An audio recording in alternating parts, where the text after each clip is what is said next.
Nope. Challenges and solutions around business and cybersecurity. I'm Elizabeth Perry, Creative Director at TraitWare, and your host for today.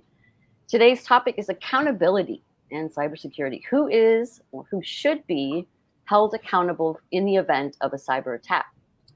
Back in February, CISA's Jennifer Easterly gave a talk at Carnegie Mellon. While she was there to encourage staff and students to be proactive about cybersecurity, another more specific message was also very clear. We need a new model, she said, suggesting that we shift the burden of responsibility from the consumer onto those who are better equipped to carry it. She went on to talk about dangerous by design in technology and the widespread acceptance of tools that are insufficient for security. So again, who should be responsible for the security of our companies and our individuals? What's in store for the future? As a reminder, today's show is recorded and will be available on LinkedIn and YouTube, and you're welcome to chime in with your comments. Please ask any questions you'd like, and we'll make sure that they get addressed during the show. We have a great lineup for you today, and no doubt a very interesting conversation and an important conversation. But before we begin, our thoughts go out to friends and family of Kevin Mitnick of KnowBe4. We have on our panel today James McQuiggan, who would like to say a few words about Kevin. And, he was quite the influencer in the industry. And so we thought today on today's show would be a good chance to say a few words. James, welcome. Great. Thank you very much, Elizabeth. Real excited to be here, kind of juxtaposed with the unfortunate passing of Kevin last week. Stu Showerman, our CEO for KnowBe4, when he started the company, 11, 12 years ago, he thought he could either give Kevin, half the pie or part of the muffin. And so he invited Kevin to join KnowBe4 as our chief hacking officer and part owner, or gave him half the company at the time back then. And Kevin became a part of the KnowBe4 family, and his inspiration and message for all of us, helping secure the human, helping that human firewall, through his lessons and his consulting with us and helping, protect everybody to make smarter security decisions every day. Folks that got to meet him certainly know how warm and friendly that he was, and was willing to have his picture taken with anybody. I remember meeting him. It was only in 2019 I got to meet him. Had no problem taking a picture with me. Got his business card of the lockpick card. If you ever get those now, I think will become, unfortunately, a collector's item. But if you ever get your hands on one, you certainly know what I'm talking about. But he was the one of the world's famous hackers that were out there. With what happened to him in the 90s, and the Free Kevin movement with the bumper sticker. Now Kevin is free, and we just continue to move on and continue to work in his message and his inspiration. Well said. Absolutely. Thank you so much. Thanks very much. Thank you. So without further ado, let's talk to the rest of the panelists. Warren Balcom is coming to us from TeleComp, certified security architect and compliance manager there. Thanks for letting me participate. Yeah, all right. It's great to have you. Heath Spencer, of course, CEO of TraitWare, providing passwordless, phishing-resistant, multi-factor authentication and SSO solutions for the enterprise. So starting things off today, James, I'm going to throw you in first. As a cyber awareness professional, what are the most significant risks we're looking at today? What should we be paying attention to first? Jen Easterly, again, mentions dangerous by design in technology. What is she referring to? Yeah, so there are two parts to the question that you've thrown over to me here. The first one, we're looking at the risks. The risks to us within organizations dealing on a daily basis. When we look at those risks, it's important to look at what has the greatest impact. What are we seeing the most that is occurring within the organization, and then addressing that. And for us, when it comes to us and the message, and what I do a lot of talking about is looking at that human element. is looking at, because when we look at the common way and the most popular way that we see cyber criminals are getting into organizations, it's either through unpatched systems, exploited systems, or social engineering. It's looking through the phishing attacks, the spear phishing. The Verizon data breach investigation report. Everybody's favorite report that comes out every year with all the statistics that we use to communicate to boards and management to get the budget and all that stuff that we need. We look at that and we see that 78%. And it's always a high number. It varies year to year, but a lot of the time it's a result of some type of human error. And so looking at the phishing attacks, the social engineering attacks, that leads into what we see the other threats, and that we have to mitigate that risk within an organization. Things like ransomware, things like business email compromise. And once they get into the organization, we then lead into access into supply chain issues, whether software development companies, when they've been attacked that way, and they think they got them out, and lo and behold, they're still sitting in there manipulating the data, manipulating code, so that they can have a larger attack footprint with regards to like supply chain issues and stuff like that. So when we look at the risks, unpatched systems, social engineering is kind of sitting there at the top of the list. When we look at Jen Easterly and the talk that she gave at Carnegie Mellon with regards to the dangerous by design, she's talking about from the perspective of equipment, from devices, and looking at the consumer level. When you're going out and you're buying a fridge that's now connected to the internet, your stove, you've got your TV connected, not only just our smartphones and our tablets and our computers and email, but now we've got all these IoT devices that have been designed to get out on the market to be used, cameras, doorbells. Pretty well everything we're finding electronic these days has either Bluetooth, Wi-Fi, or some other way to be able to connect to it. And we've said for years, anything with an IP address, anything electronic can be hacked. So she's looking at working to get programmers to utilize memory safe coding applications, looking at government to come forward and be able to regulate devices so that people know that when they're buying something that it's going to be secure. Is it 100% secure? No, we know that nothing is 100% secure, but we want to take the necessary steps to be able to reduce that risk overall so it limits it. And I know we're going to be talking about insurance and how that helps us, reduce that risk, when we're driving on the road. And so the same thing is what we're looking at applying with regards to electronic devices for everyday people. They don't have to have that security background to know, oh, okay, I'm not going to buy this because of X, Y, and Z that's associated with it. So the dangerous by design concept, looking at ways to be able to either regulate it, have insurance, or look at the different ways to be able to protect the consumer in the end from being hacked. Yeah. Thanks. Warren, as a security architect in a company, what are the responsibilities? Who is currently responsible for the safety and security of systems? I know that's a big question. It's sort of like the question, but what is your take on, what the responsibilities are? Well, from a security architect standpoint, they have the responsibility to design a network with security in mind first. A lot of people don't distinguish between a network engineer and a security architect, but they have vastly different functions. So your network engineers are designed to make things work. And when things don't work, people get really excited. Then you have your security architect, whose responsibility is for the security of the information on the network, the resources that people have. And they are supposed to prevent unauthorized access to that information. And so that's really a big challenge being a security architect, is because when things don't work, people don't like that. If they can't do their job, it does tend to create some panic and some urgency. As far as who's responsible, the short but real answer is everyone is. If you look at end users and what they're responsible for determining, should I click on this or should I not? Security architects, do we have the tools in place to prevent, if somebody does click on something, that can prevent them from getting infected or allowing things in the network?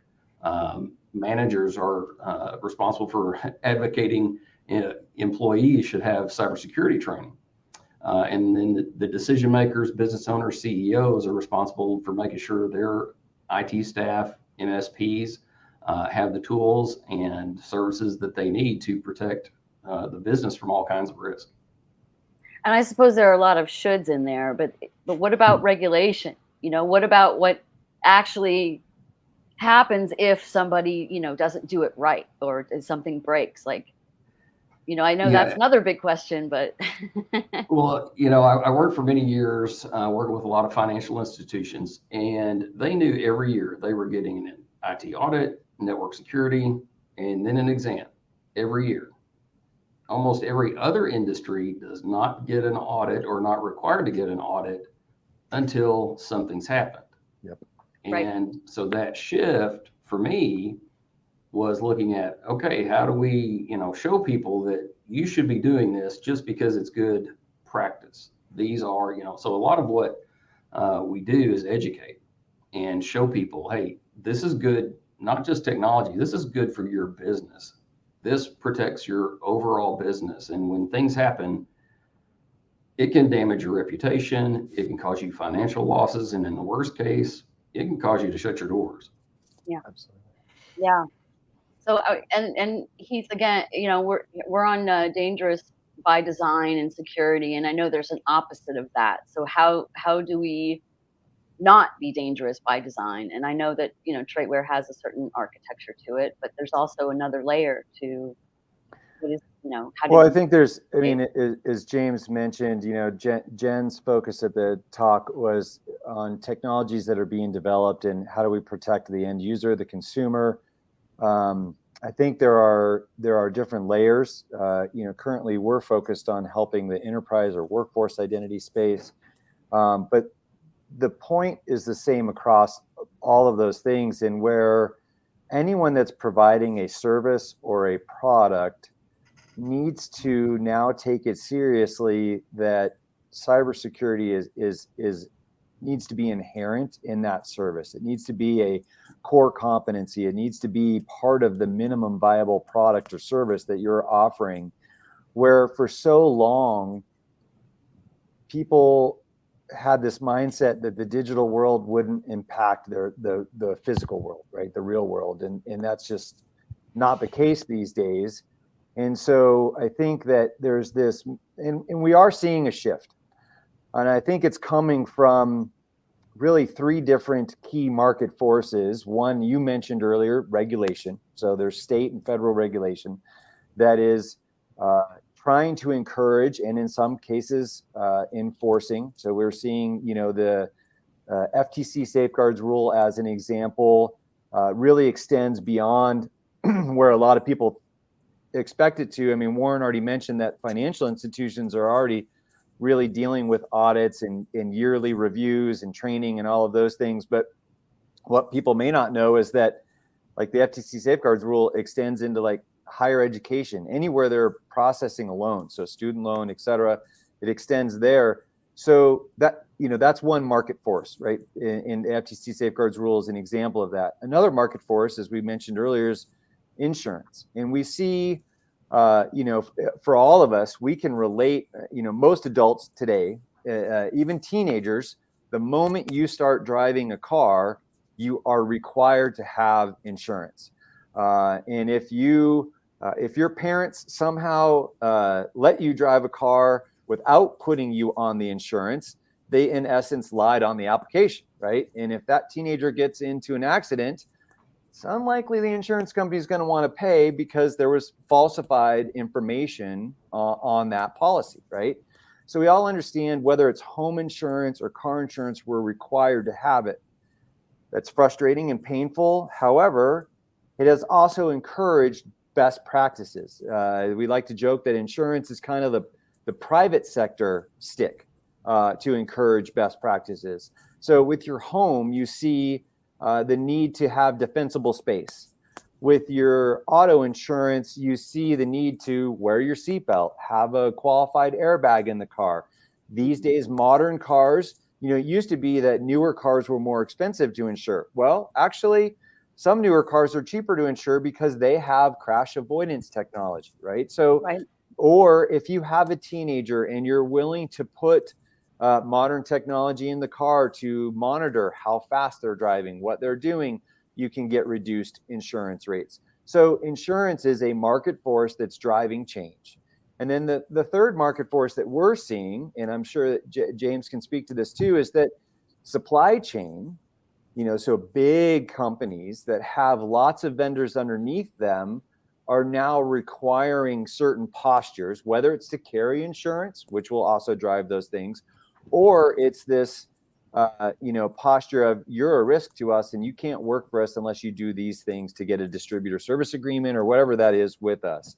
So, but I struggle partly with the supply chain because I think sometimes they're saying they're going to mandate something because it says, hey, we're trying to enforce best practices, so we're not responsible, right? So if we're talking about accountability, they're just trying to deflect accountability in that thing. And I think, but at the same point, we all have, and this was mentioned earlier, everyone's responsible, right? We all got to do something. And I know James has got something to add to this. So Yeah, James, what do you got, James?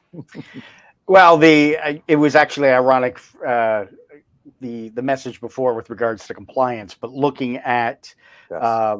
The financial industry, electricity industry, SOC, all of those, we have that security by compliance. People are doing it because they have to, and not doing it because they know it's best for the organization and helping to improve. In the long run, they're looking at it as that immediate, okay, checkbox, we did the training, okay, good, all right, moving on. Now we don't have to worry about it for another year. And that we see when it comes to that human element is always a bit of a problem.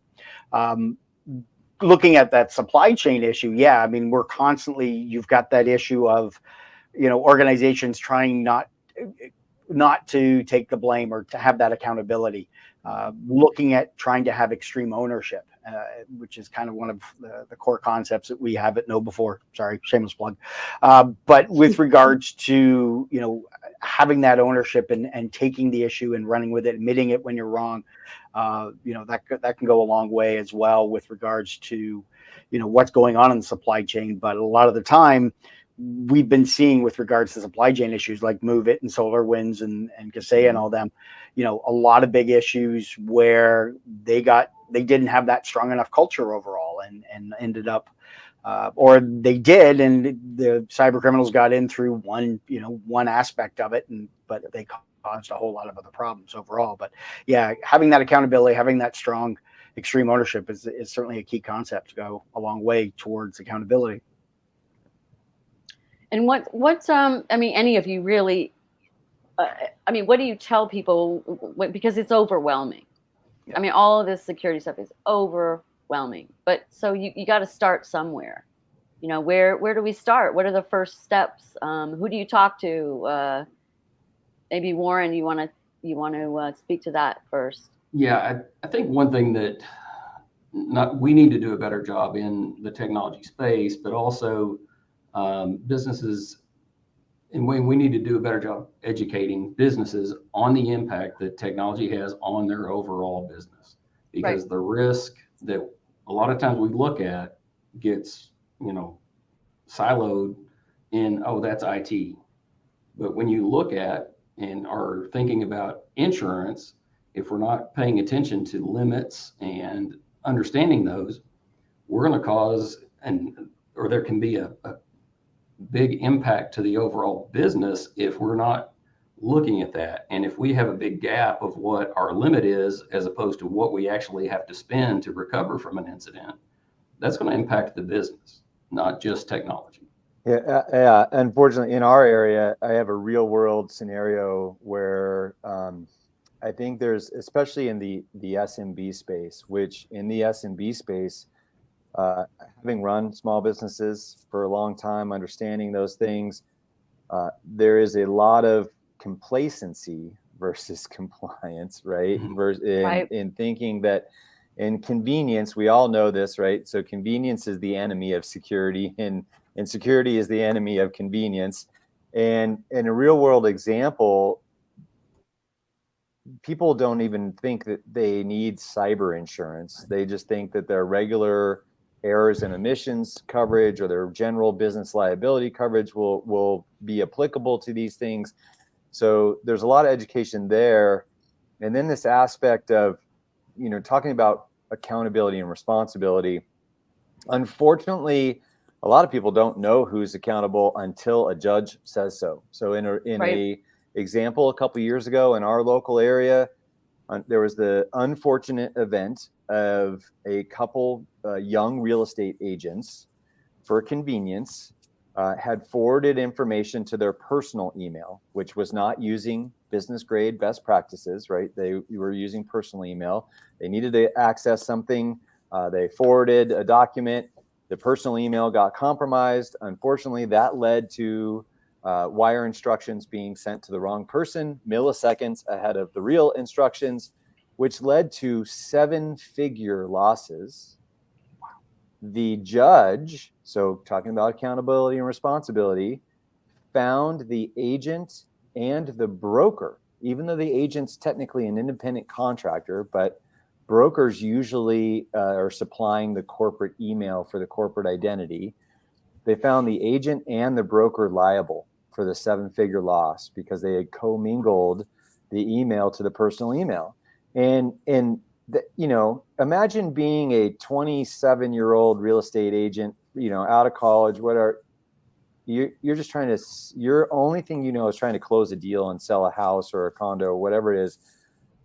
You're not aware of the implications that this is doing. And that's where, who was responsible for helping, realistically the broker. And I'm kind of glad that the judge did appoint the broker responsible too, that should have been providing that training and that awareness and saying, you absolutely cannot, commingle personal. I mean, this is, checking account 101. Don't commingle your funds, right? And they actually, to get your real estate license, you should know that, right? No commingling of funds. Well, you can't commingle your email either because that's where the funds are being handled, right?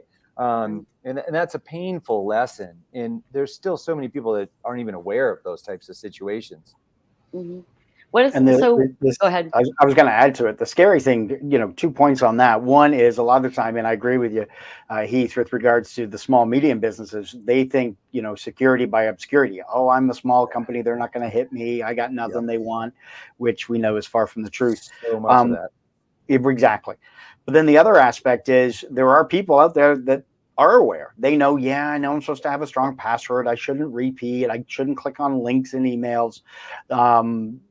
I should use MFA, but they don't care. Again, that's security by obscurity. Just because I'm aware doesn't mean I care.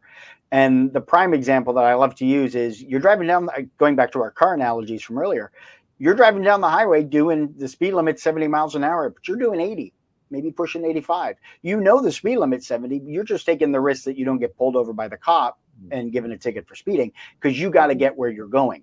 And with these small, medium businesses, a lot of the time they feel, look, we got to get this product out. We got to get this service out. Yeah, the security, it's an inconvenience. So we're just going to keep moving past it. Yeah, we got a firewall. We're in the cloud. We got antivirus on our computers. We're secure enough. And a lot of the time, all it takes is, that one person, unfortunately, the one person to click the link and then essentially opening up the front door to let the cyber criminals walk in to your organization. And thus making it really problematic. And then the lesson gets learned there. And then hopefully, they move on.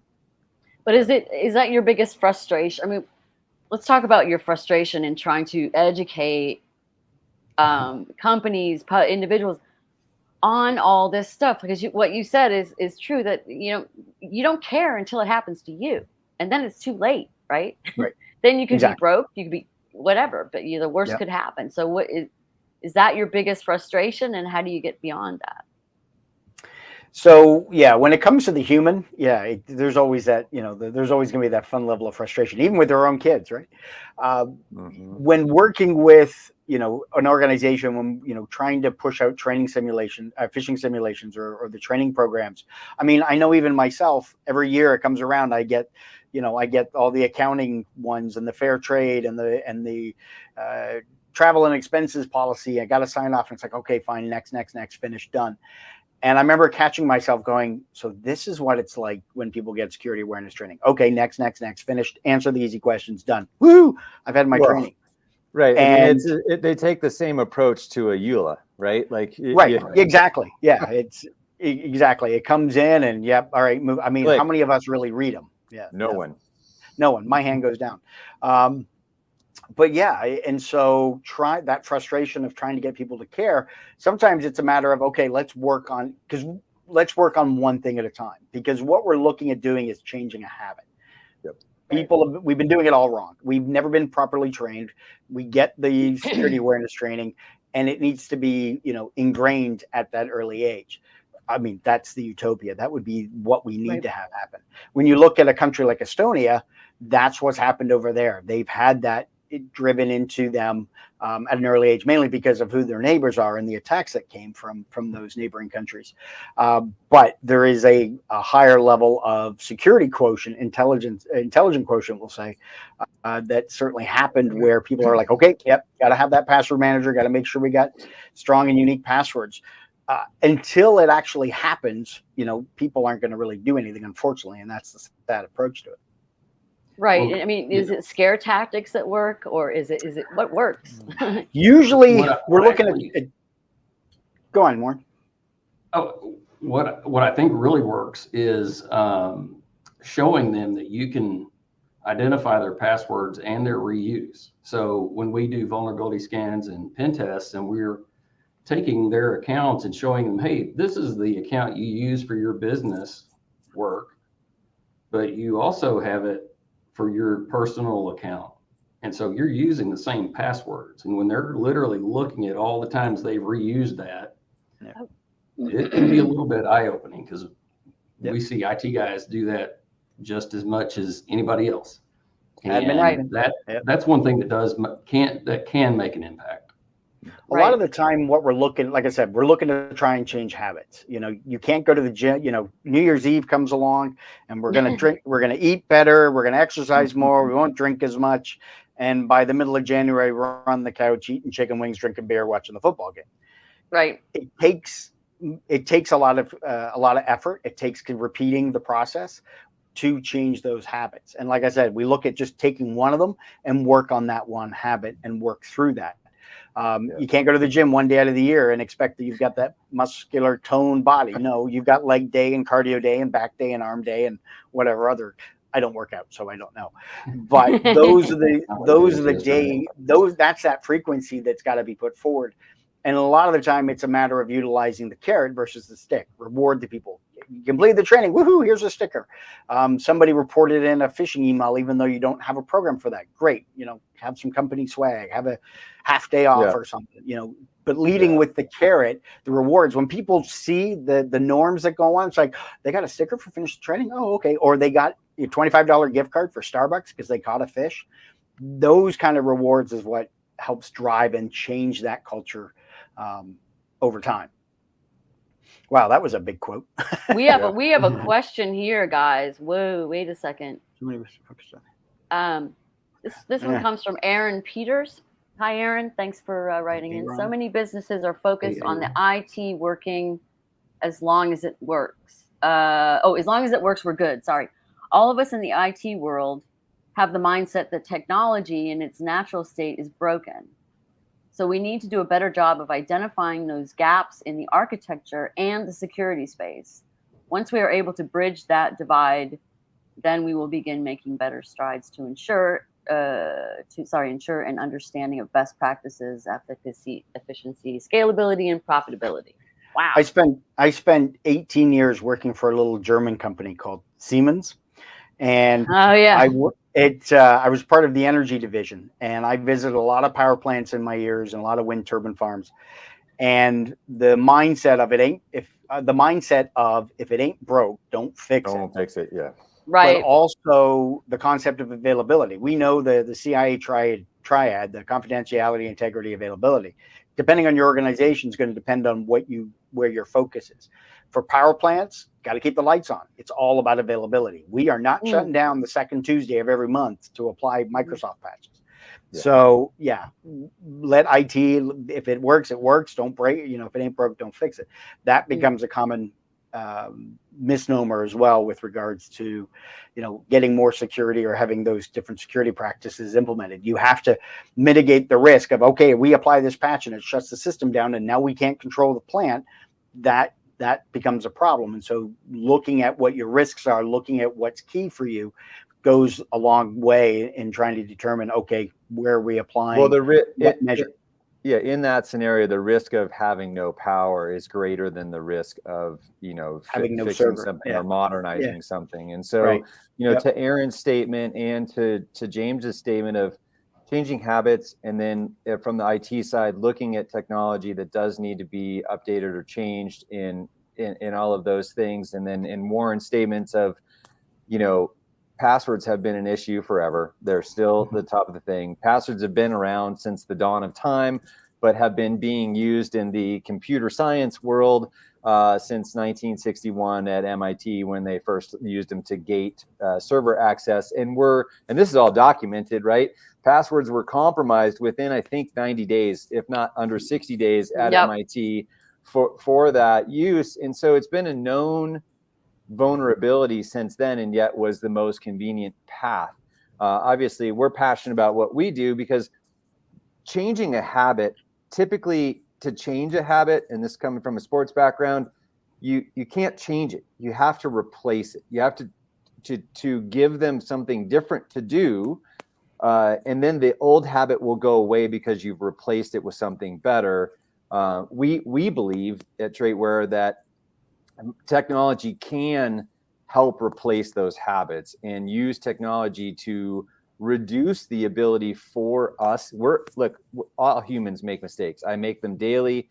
We're going to make mistakes. It is going to be impossible to prevent us from making a mistake. But how do we reduce the risk of a mistake happen and try to deliver technology that can help us as people do better by using modern solutions that address those problems that have been around for the last 6 decades for the digital age, right? And, bake in where, we believe that strong authentication should be available for everyone and should be inherent in the technology and native at account creation, like when you create an account. And we believe that at some point this will come even down to the consumer era. We're seeing FIDO and a lot of different standards bodies push this direction. Passkeys. Going back to Jen Easterly's, James's comment about her big movement, we saw an announcement this last week that they're moving to create this trust mark program for IoT devices and all of those things. With that, I think that there is really good benefits that will come out of something like that.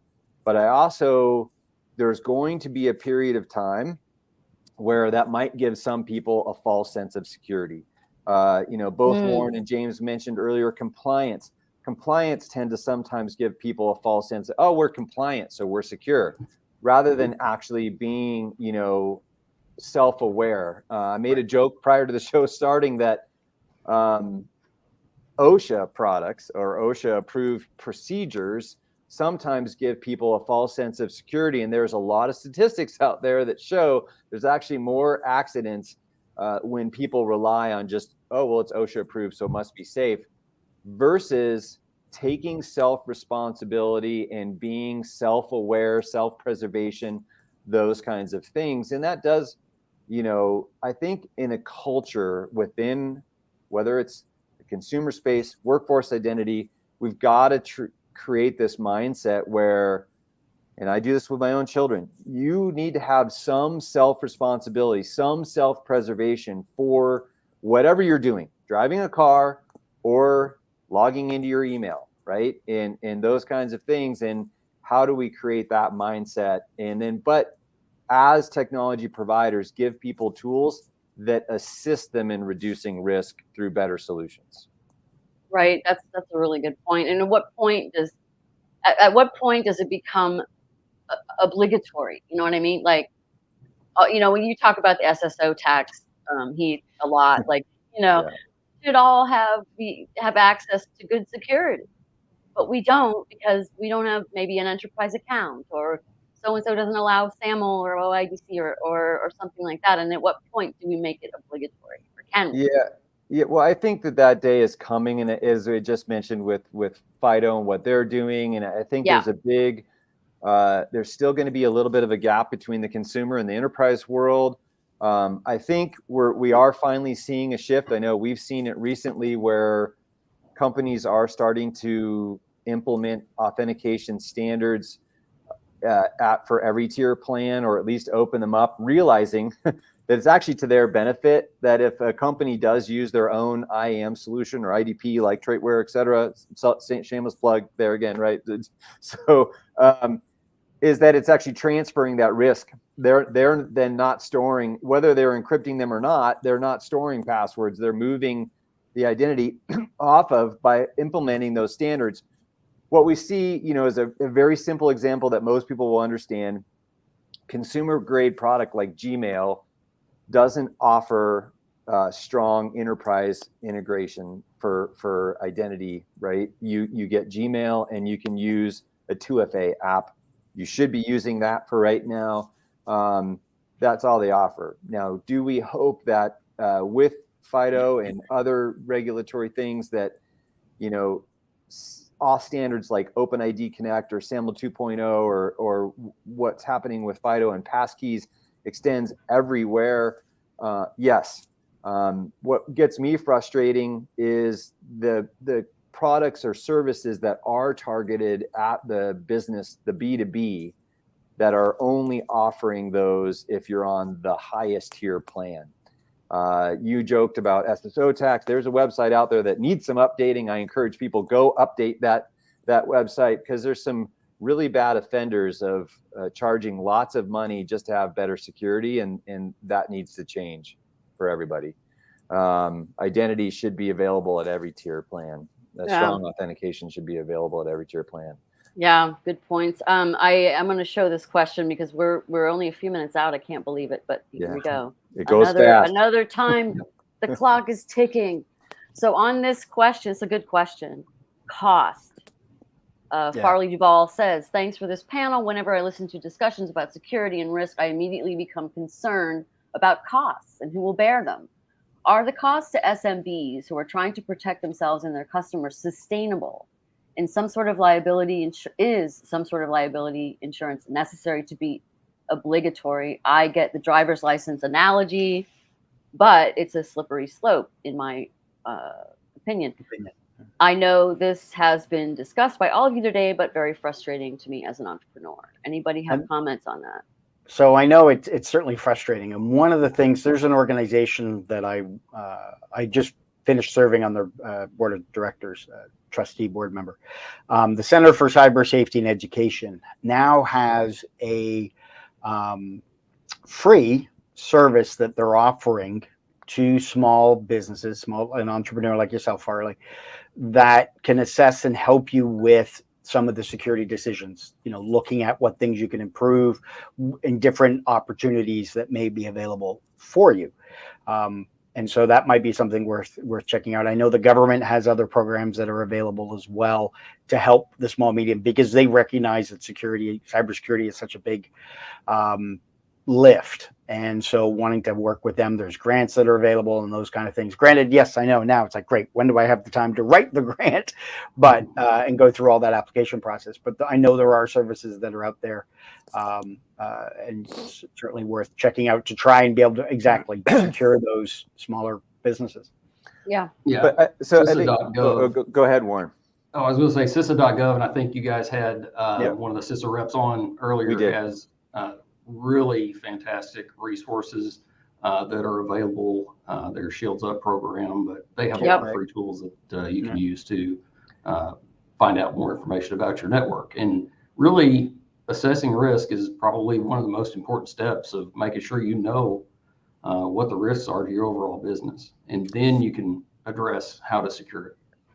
And I think, and to somewhat address Farley's question, it's about we're all saying it's assessing risk. And then look, in any venture, business, personal venture, whatever else it is, riding a bicycle we are all assuming some measure of risk, right? So based on your like athleticism to ride that bicycle, you've reduced your risk to some extent, right? Or learning, we start with training wheels, right? Riding a bicycle, and then we remove them at some point.